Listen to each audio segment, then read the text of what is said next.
안녕하십니까.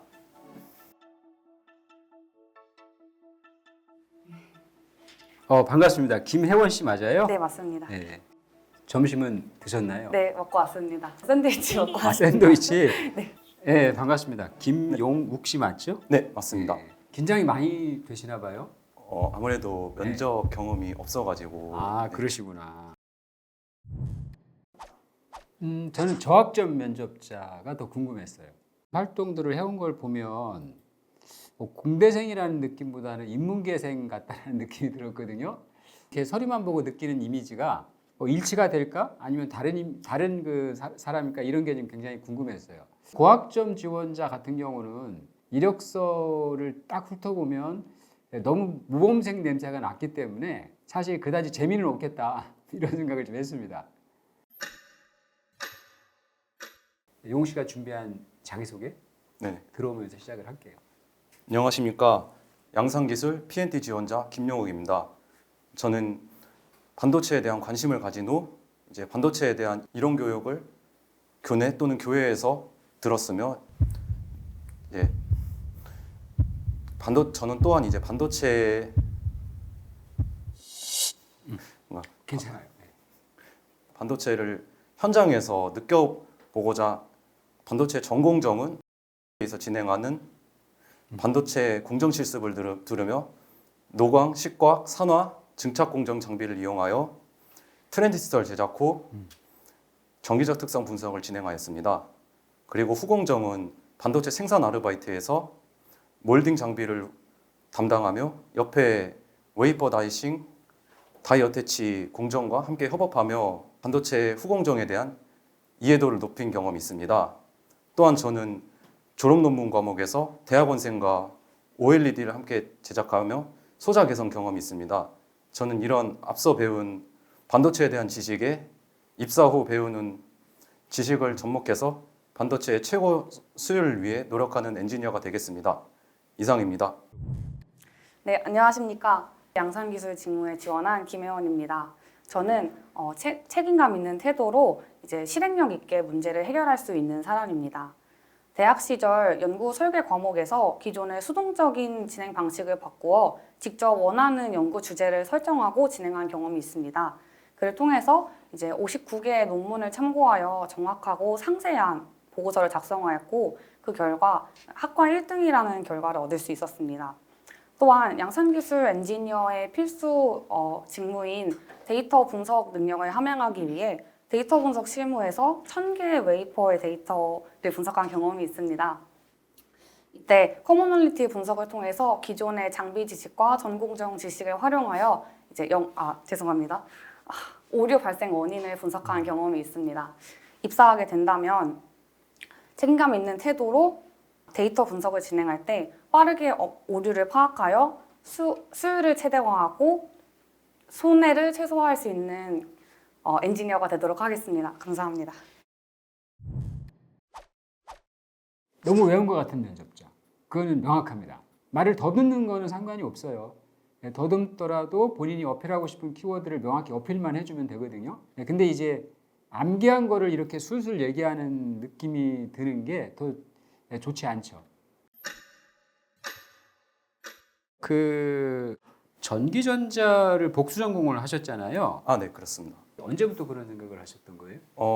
전 2학년 때 이제 전공 과목에 들어가면서 고민을 해왔습니다. 아무래도 전공 과목 특징이 교수님이 중요하게 생각하시는 그 포인트를 찝어내서 시험 때 말하는 것이 중요한데 과목 전체가 좀 어렵게 느껴졌고 따라서 좀 제가 원하는 만큼 학업성 지도도 가져가지 못한 것 같습니다. 그래서 저는 고등학생 때 가장 관심이 있었던 물리를 다루는 과목인 전기전자를 이중 전공을 하기로 결심하였습니다.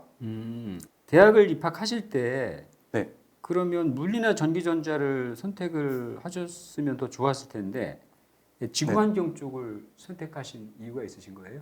아무래도 제가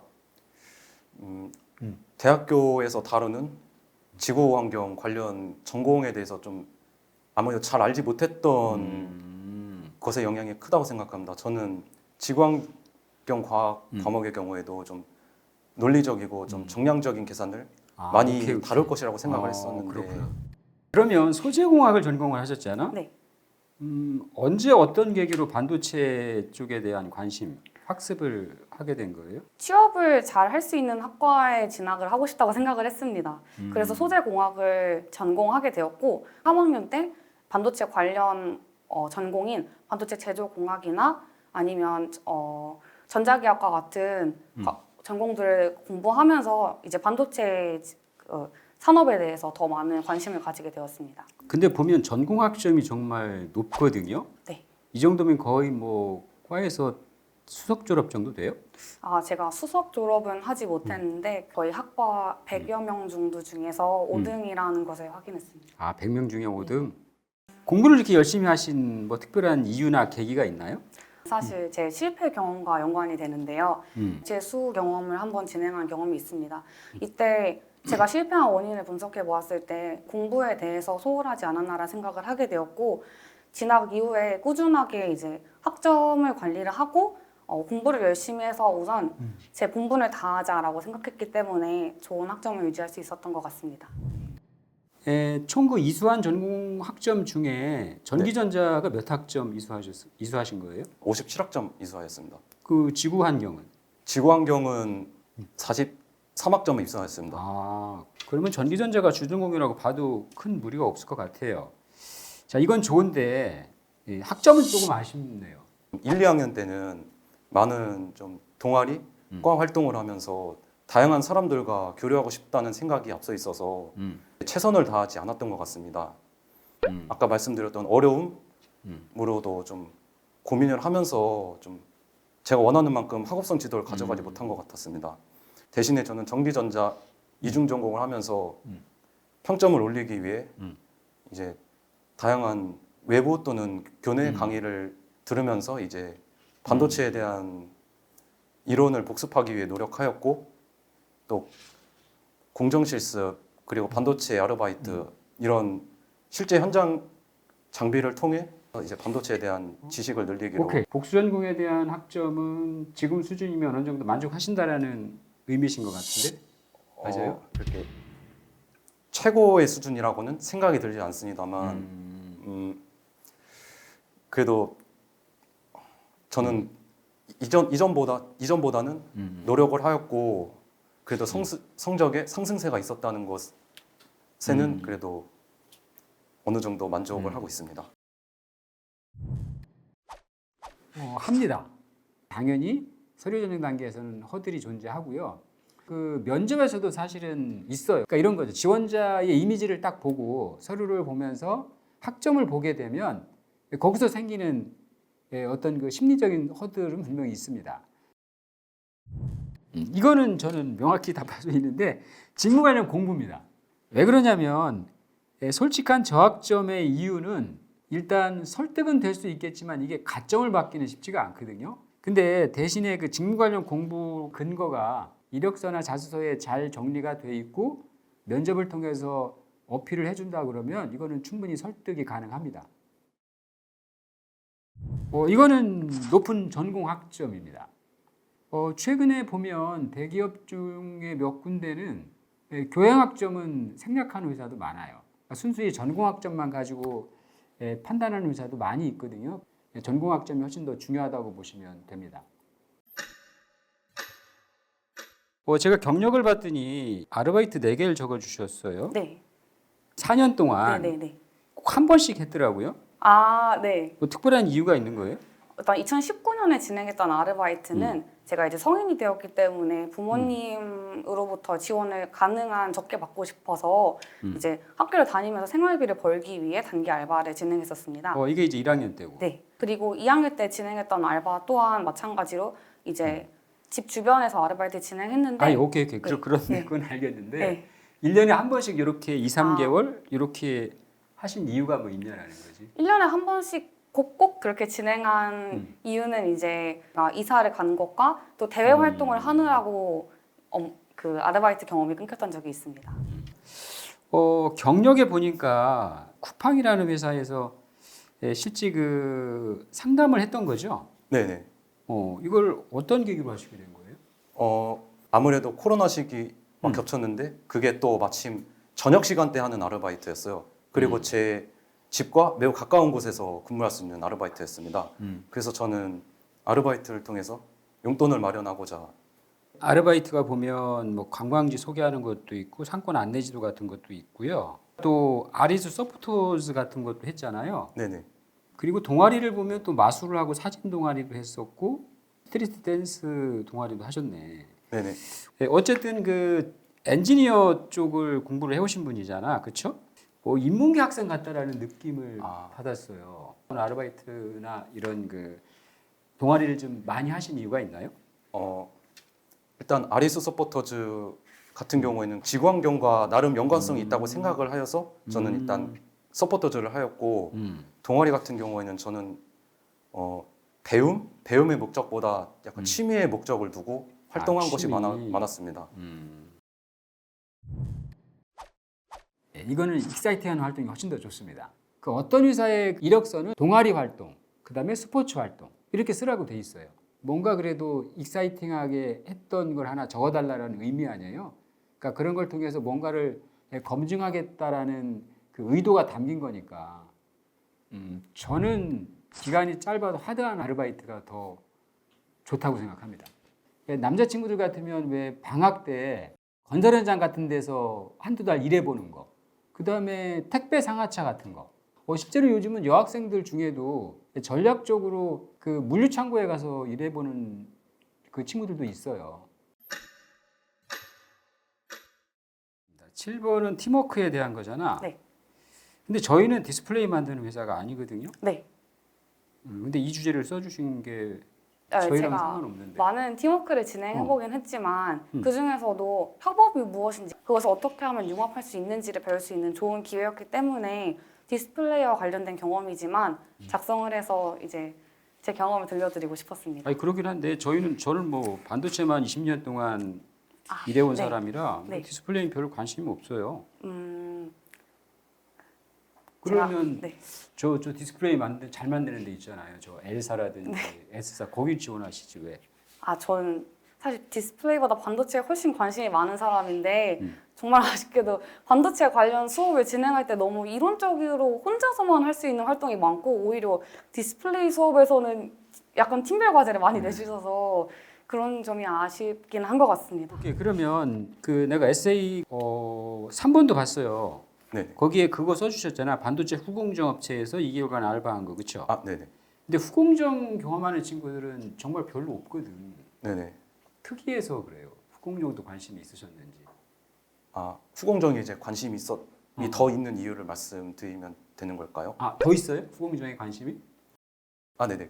아무래도 이제 패키징 앤 테스트를 하면서 이제 아무래도 수율과 품질이 이제 매우 중요한 요소로 작용할 것입니다. 저는 이제 반도체가 최종적으로 생산된 단계인 이제 수율과 품질을 다루면서 이제 그것을 개선하면서 완제품 이제 더 나은 반도체 칩 그 수율 개선을 위해 노력하고 싶다는 생각을 더 크게 가졌습니다. 그래서 이제 오케이 그럼 저희가 양산 기술이나 뭐 이런 걸 하면서도 사실은 수율과 품질을 관심 갖지 않는 직무가 있어요? 사실은 모든 직무에서 다 수율과 품질은 그치? 중요하다고 생각이 듭니다.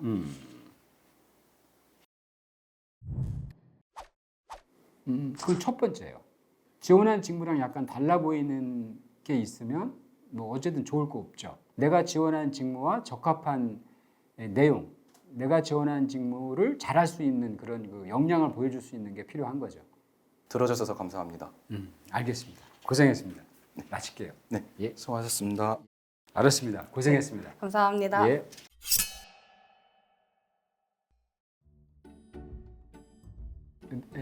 피드백을 드려볼게요. 네. 일단 그 혜원 씨에 대해서 그 한마디로 정의를 하자 그러면 인간미가 있는 독종이라는 게 좀 와 닿았어요. 네. 한마디로 정리하면 저는 용욱 씨는 판단이 좀 어렵다 이렇게 판단을 했어요. 일단은 소신 있는 답변이 저는 제일 마음에 들었습니다. 어쨌든 처음부터 끝까지 밝고 건강한 이미지를 보여준 것도 네. 좋았어요. 그다음에 제가 의도적으로 몇 번의 압박 질문을 좀 해봤거든. 아, 네. 디스플레이 얘기. 아, 네, 네, 네. 이런 거 해도 그래도 무너지지 않더라고요. 그래서 그런 것들이 좀 좋았던 것 같아요. 네. 예, 사실은 아르바이트 4개에 대해서 제가 그런 질문을 드렸잖아. 왜 1년에 네, 네. 한 개씩 이렇게 한 이유가 뭐냐. 네. 이럴 때는 사실은 기회라고 생각하면 돼요. 그러니까 센스가 좀 묻어나는 답변. 그러니까 네. 이사 얘기하지 말고. 아, 네. 제가 어쨌든 학생의 본분인 공부를 열심히 하다 보니까 여유가 별로 없었습니다. 그래서 가능하면 방학 때 기준으로 1년에 한 번 정도는 하려고 노력을 했습니다. 네. 이 정도 답변해주면 되지 네. 않을까? 네. 그 너무 진지하지 않아도 돼요. 그런 답변. 예, 그래도 자소서는 가독성은 일단 빵점이에요. 네. 그래서 다 읽어봐야 이게 이해가 돼서 이렇게 써주면 자소서를 안 읽어보죠. 만약에 그 용욱 씨가 탈락을 한다라 그러면 직무에 대한 거였어요. 소규모를 채용하는 직무잖아요. 아, 네. 내가 왜 다수의 지원자가 지원하는 양산기술이 아니고 PNT인지 그거는 굉장히 중요한 거란 말이에요. 근데 그거에 대한 게 오늘 설득은 안 됐거든. 후공정 업체 아르바이트 한 거 있잖아요, 그렇죠? 네. 근데 경력에 왜 안 썼어요, 그거를? 안 썼어. 아, 네. 제대로 지금 어필이 안 돼 있는 거거든. 쿠팡에서 상담팀 한 거는 정말 좋은 거예요. 아, 네. 이게 2달이라는 짧은 기간이지만 사실은 그 고객들 상대하는 게 굉장히 스트레스가 심한 거거든.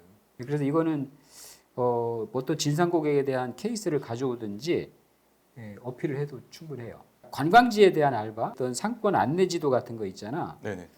이거는 사실은 이공계 엔지니어 아르바이트하고는 조금 거리가 있거든요. 질문하려다 말았는데 왜 이런 알바를 했을까? 좀 그것도 솔직하게 아니야. 말해도 괜찮을까요? 솔직하게 얘기해야지 그럼. 아무래도 사무보조라서 좀 예. 그건 뭐 제가 본 게 맞네 그러면 사실은 제가 군대 병역사항에 네네. 공군도 질문을 하려다 말았어요. 아, 네네. 공군이 좀 편하니까 간 거 아니냐. 아, 아무래도 주변에서 들리는 말 보고 좀 쉽게 하는 걸 택했구나 이런 생각도 들거든. 그래서 이력서도 잘 써줘야 된다라는 거죠. 고생했습니다. 네, 감사합니다. 예, 고생했습니다. 감사합니다. 고학점 지원자였습니다. 어쨌든 굉장히 모범생처럼 대학 생활을 해온 친구인데 그러면서도 답변이나 이런 그 태도에서 어떤 그 긍정적인 이미지가 많이 느껴졌거든요. 그 다음에 저학점 지원자도 사실은 충분히 학점이라는 걸 극복할 만한 그 요소를 갖고 있는 친구입니다. 그 다음에 좋은 학교를 다녔던 거하고 아울러서 복수전공을 통해서 지금 반도체 엔지니어로 지원하기까지 노력을 충분히 해왔기 때문에 저는 충분히 가능성이 있다라고 판단을 했습니다.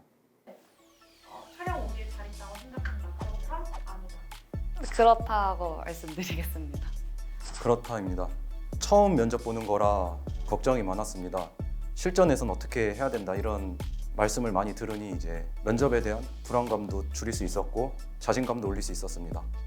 면접을 한 번도 본 적이 없었어서 되게 많이 긴장도 하고 또 준비 기간도 짧아서 걱정을 많이 했는데 이제 나상무 선생님께서 웃으면서 면접해 주셔서 생각보다 이제 떨지 않고 잘 할 수 있었던 것 같습니다. 기회 주셔서 감사합니다. 그렇다 오는 길에 구독했습니다.